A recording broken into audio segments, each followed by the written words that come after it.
Hello everyone, this is Omer Sherris, and I'd like to just spend a little bit of time with you today explaining a little bit about the tape measure that is so commonly used throughout the woodworking field today. As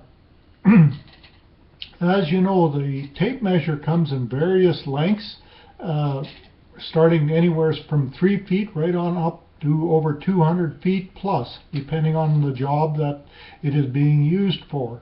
Most tape measures today are available in both imperial measurement or else in metric. As we know today, metric is very common, and there are still certain countries that do use the imperial measurement.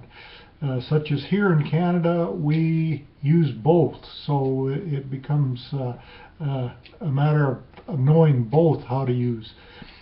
Now, when we look at the tape measure, this one here happens to be a very common size right here for the carpenter.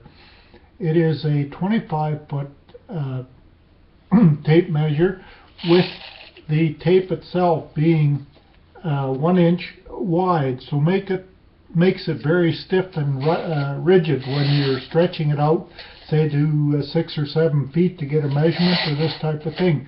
It can be done without having it buckle on you. Now, if you've ever looked at the tape itself on a tape measure, there's all types. It's not just a matter of the inches or millimeters or meters or whatever. On this particular tape measure, it's an imperial measurement, so every 12 inches you will see the measurement is in a dark letter to identify the size. There's 24 down here, right there, and so on up. Every foot is marked so you can identify it very easily. Now, also along with this is the 16-inch centers. And when you're laying out studding and this type of thing to erect a wall, the studding is generally placed on 16-inch centers, which, if you look at your tape measure once again, on there you will have the 16-inch centers are in red lettering. There's a 16, the next will be a 32, which there it is there, showed up as a red lettering, and so on, right on down the line. So this eliminates a lot of error in the field.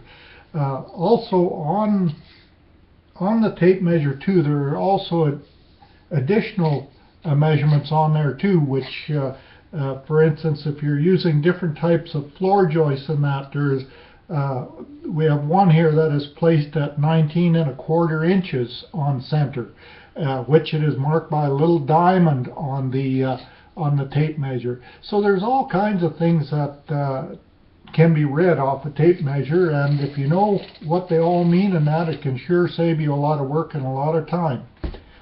Now, along with me here, what I do have is much the same tape measure here, except this one here is all in metric.